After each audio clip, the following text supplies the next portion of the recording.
Bom dia, turma. Hoje vamos continuar a resolução da nossa folhinha de tabela periódica, agora as questões da UERJ. Então, vamos dar continuidade aqui. Questão 10. Questão 10 fala o seguinte: um laboratório recebe 3 amostras para análise. A tabela abaixo descreve algumas de suas principais características. Então, ele coloca a amostra 1,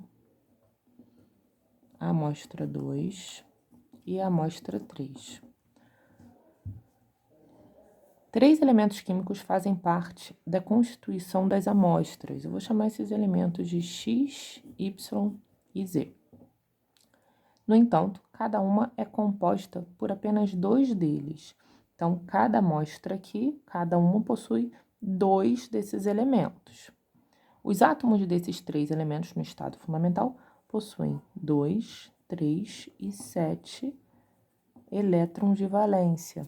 Gente, se eu sei a quantidade de elétrons de valência, ou seja, o número de elétrons na última camada, eu sei o quê? A família. A família é o número de elétrons na última camada. Então, esse daqui está na família 2A, 3A, 7A, tá? Ou 17, 13 e 2. E ele fala que estão situados na terceira camada eletrônica. Gente, o número da camada é exatamente o número do período. Então, todos estão no terceiro período. Agora é só consultar a tabela e descobrir qual é cada elemento químico. Então, X, família 2A, terceiro período. Família 2A, terceiro período, magnésio. O Y, família 3A, terceiro período, alumínio. E o Z, família 7A, terceiro período, família 7A, terceiro período, tá aqui o cloro. Então, conseguimos descobrir esses 3 elementos. Quais são os 3 elementos? Explique a alta condutividade elétrica da amostra 1, a partir de sua composição química. Indique as fórmulas das substâncias presentes nas amostras 2 e 3. Gente, a amostra 1 possui uma alta condutividade elétrica à temperatura ambiente. Nós falamos sobre isso na nossa aula de tabela.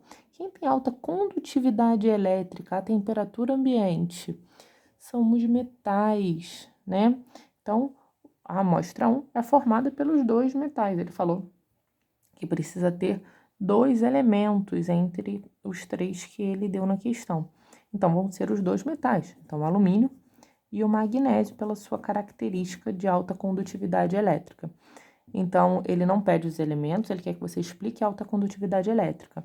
Então, a amostra 1 possui alta condutividade, pois é formado por metais que formam uma liga com ligação metálica. Os metais são muito eletropositivos, eles tendem a doar elétron. Isso forma uma nuvem de elétron que mantém esses átomos fortemente unidos e traz essa alta condutividade, tá? A resposta é essa, você tem que explicar essa alta condutividade. Você vai explicar falando dessa ligação metálica entre eles. No 2 e no 3, ele quer a fórmula, indique as fórmulas das substâncias presentes nas amostras 2 e 3. Vamos lá. Qual é a diferença que eu tenho entre a amostra 2 e 3? Ponto de fusão. Percebam que nos dois eu tenho um alto ponto de fusão. Então, provavelmente, eu tenho aqui uma ligação iônica. Agora, a amostra 3 tem um ponto de fusão bem maior que a amostra 2. O que vai acontecer? Nos dois eu tenho ligação iônica, então eu tenho metal com a metal, tá? Cloro é a metal, alumínio metal, magnésio metal. Então, uma delas vai ser o magnésio com alumínio e a outra alumínio com magnésio.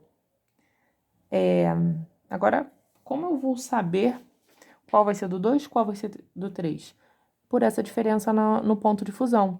Percebam que a amostra 3 tem um ponto de fusão maior. Olha só, se eu tenho alumínio e cloro, ligação iônica, tá? Só que a diferença de eletronegatividade aqui não é tão grande quanto o magnésio e o cloro. O composto formado entre o magnésio e o cloro tem uma diferença de eletronegatividade muito grande. Logo, o ponto de fusão vai ser maior do que um composto formado pelo alumínio e o cloro. tá? Então, pela diferença de eletronegatividade ser maior entre o magnésio e o cloro, ele vai ter um maior ponto de fusão e ebulição. Então, quando eu tenho maior ponto de fusão e ebulição, eu tenho magnésio e cloro. E no 2 sobrou o alumínio e o cloro. Ele quer a fórmula, você pode fazer de duas formas. Ou com NOx, coloco o NOx de cada um e faço cruz credo. Ou não preciso colocar, ou por ligação química. Magnésio tem 2 elétrons na última camada, cloro tem 7. Você vê a família, tá? Magnésio 2A, cloro 7A. Cloro, para ficar estável, precisa de 1, magnésio do O. Sobrou um elétron, coloco outro cloro. Magnésio do O, todos os cloros estão com 8, e o magnésio perdeu os elétrons da última camada. Tenho um magnésio só, tenho 2 cloros, tá bom? Você chega à fórmula. Então, respondida questão 10, tá bom? Qualquer dúvida, me envie. Vamos agora para a questão 11. A questão 11 fala o seguinte: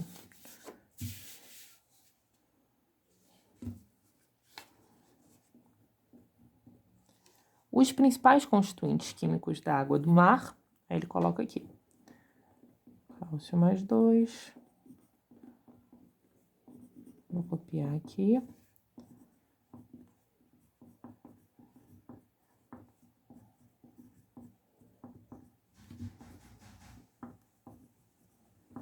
Apresente em ordem crescente de raio iônico os íons monoatômicos isoeletrônicos do argônio.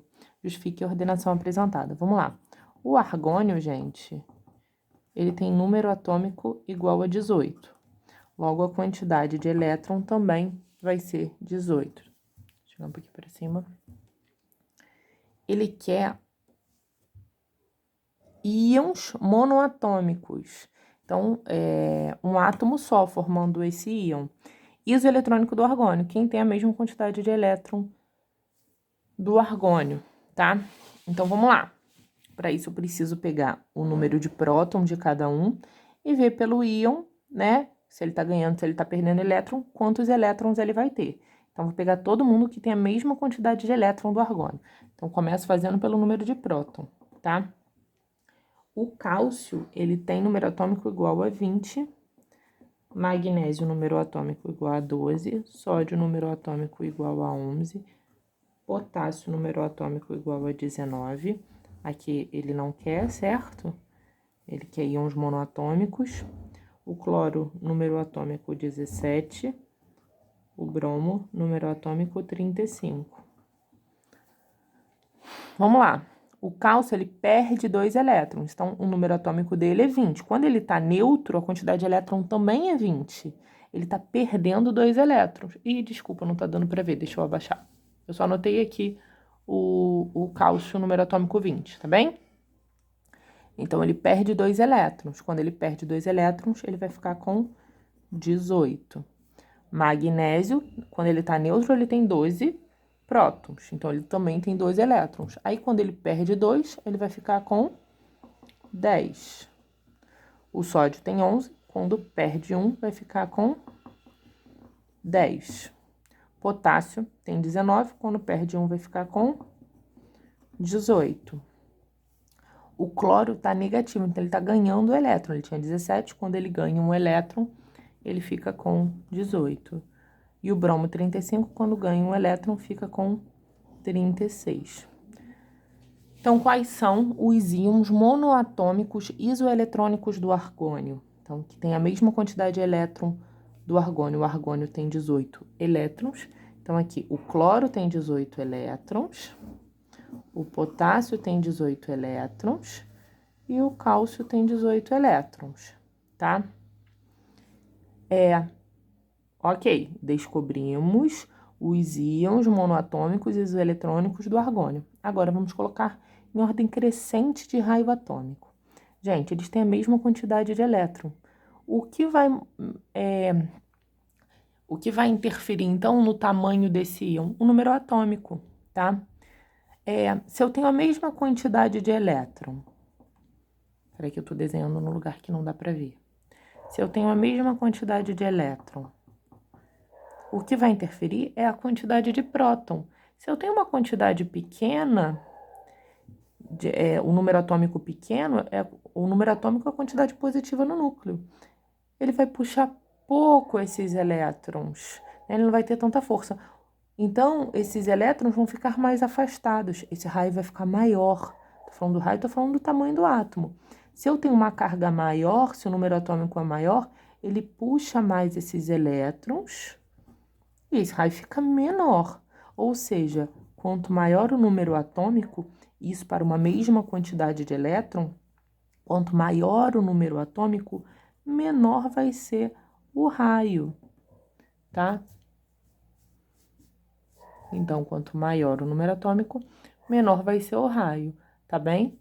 Então, olha só, ele quer ordem crescente de raio atômico. Ordem crescente de raio atômico, quem aqui vai ter o menor raio, quem tem o maior número atômico, beleza? Porque vai puxar mais os elétrons, o átomo vai ficar menor. Então, o cálcio, vou botar aqui, deixa eu ver se dá pra ver. Vou botar aqui a resposta, ó. Então, a resposta. Então, primeiro vai ser o cálcio mais 2, tá? Porque tem o maior número atômico. Então, essa carga positiva puxa mais os elétrons, esse raio vai ficar menor. Depois vem o potássio, beleza? Depois vem o cloro. Tá bom? Então, ordem crescente de raio. Cálcio mais 2, potássio mais 1, cloro menos 1. Todos têm a mesma quantidade de elétron.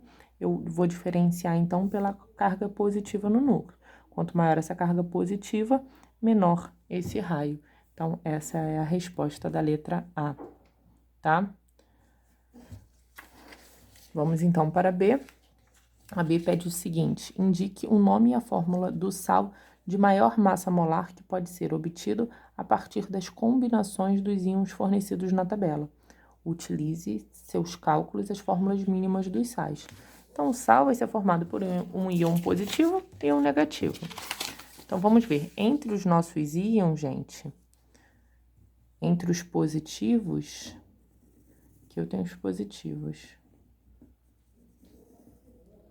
Quem tem a maior massa aqui é o cálcio. Então, você vai na tabela periódica, cálcio tem massa 40. O cálcio tem a maior massa. E entre os negativos, quem tem a maior massa é o bromo. Tá? Agora, eu vou juntar um positivo com um negativo. Então, na B, peraí. Eu vou juntar o cálcio mais 2 com o bromo, tá? Só cruz credo. Então, passo 2 para cá e o 1 não precisa. Então, CaBr2, que é o brometo de cálcio. Resposta correta na letra B. Agora, vamos para o 12. Vou virar aqui a nossa folha. Peraí. Vou pegar outra folhinha aqui.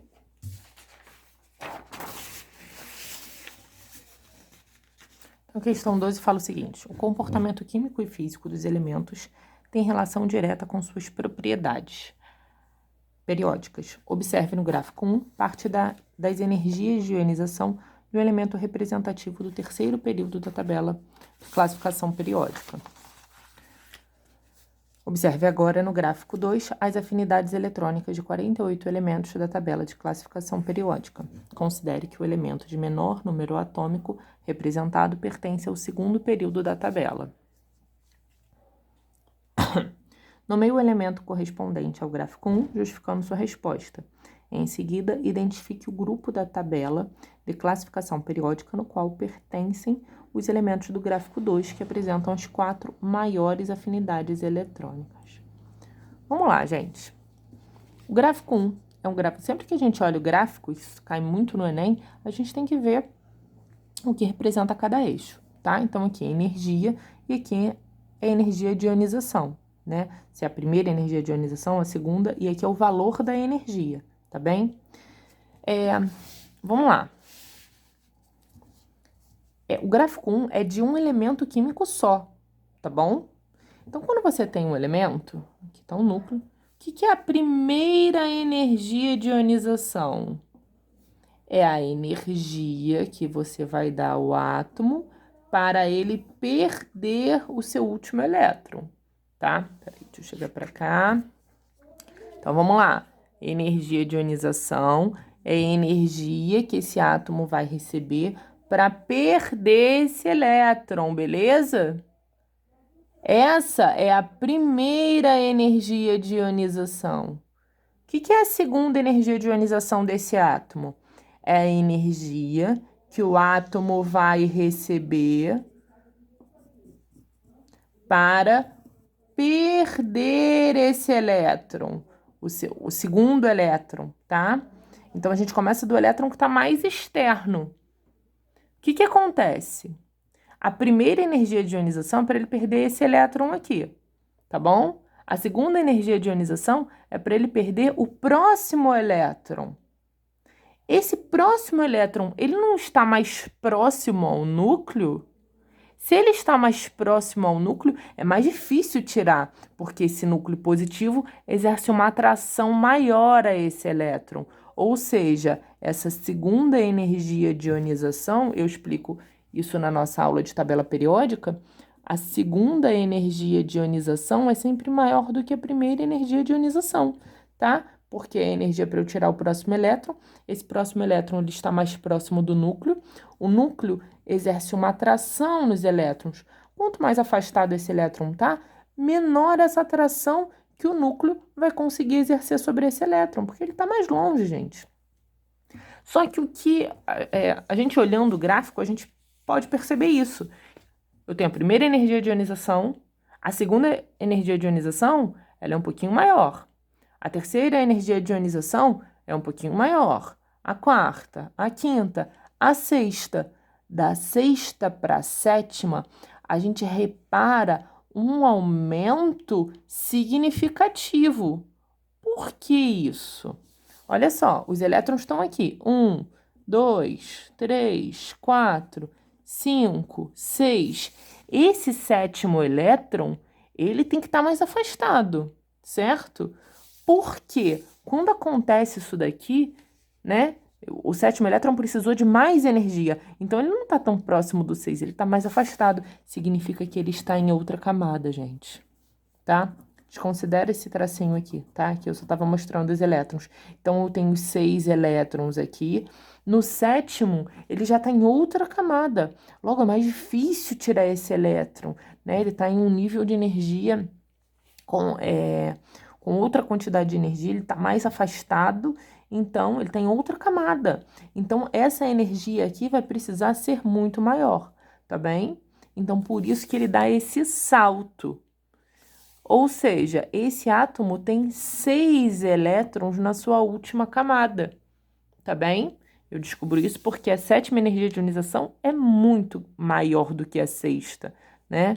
Ele teve um aumento significativo aqui, mostrando que esse sétimo elétron, ele está em outra camada, por isso que precisou de uma maior quantidade de energia.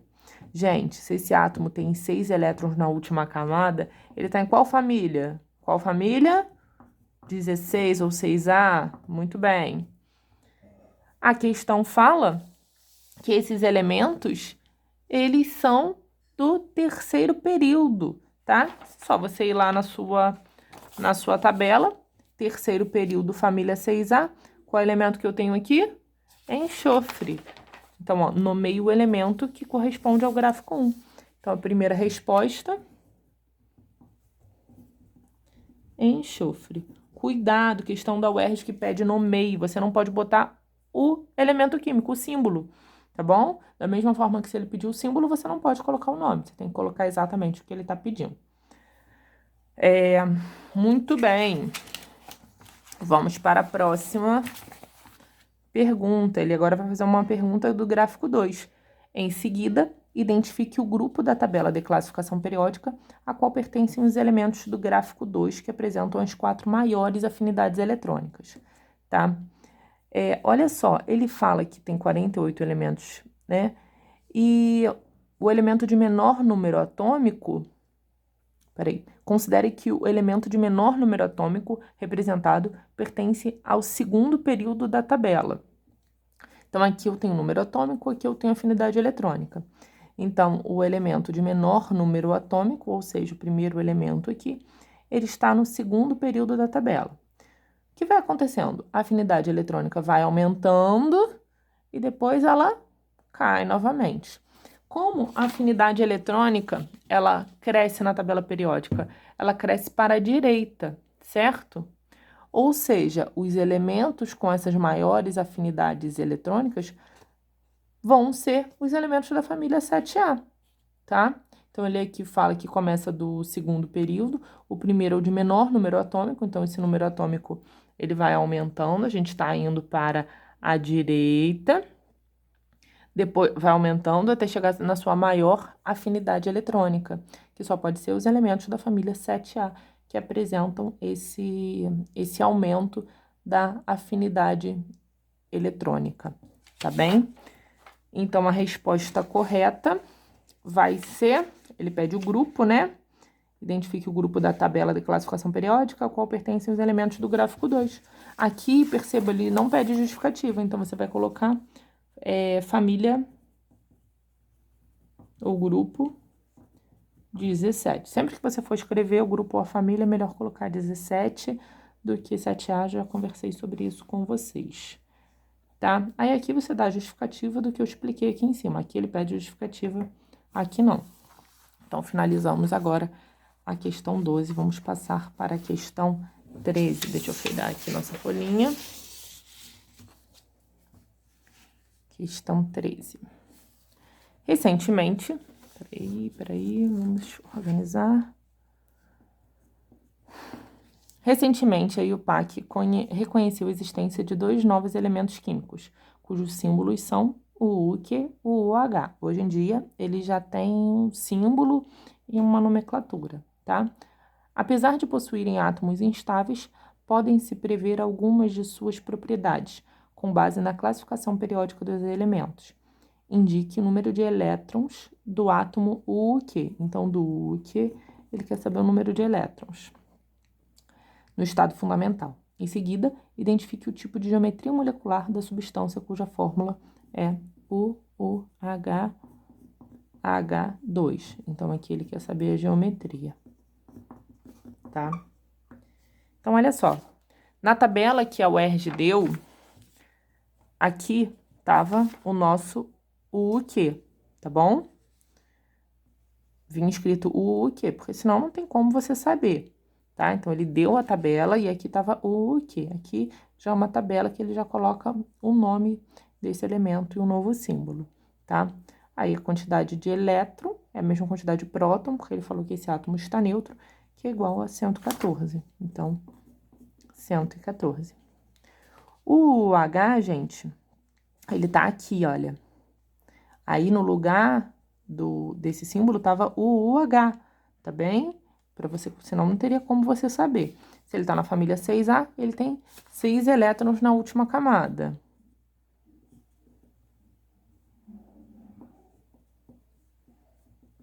Com 2 hidrogênios, você vai fazer a ligação química.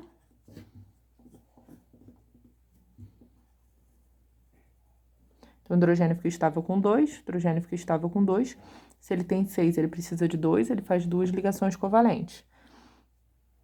Gente, essas questões, elas acabam tendo outros conteúdos, como ligação, geometria, eu vou resolver tudo, mas são aulas que vocês vão ver mais pra frente. Então, quem não estiver entendendo agora essa parte, não tem problema. Você vai ter aulinha de ligação química, geometria molecular, depois você pode voltar essa questão, eu acho válido, tá?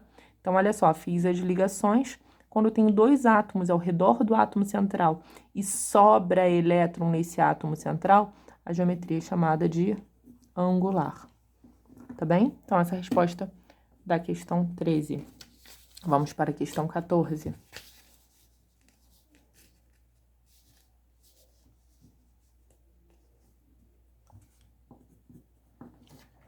Em uma das primeiras classificações periódicas, os elementos químicos eram organizados em grupos de 3, denominados tríades. Os elementos de cada tríade apresentam propriedades químicas semelhantes e a massa atômica do elemento central equivale aproximadamente à média aritmética das massas atômicas dos outros dois. Observe as tríades a seguir.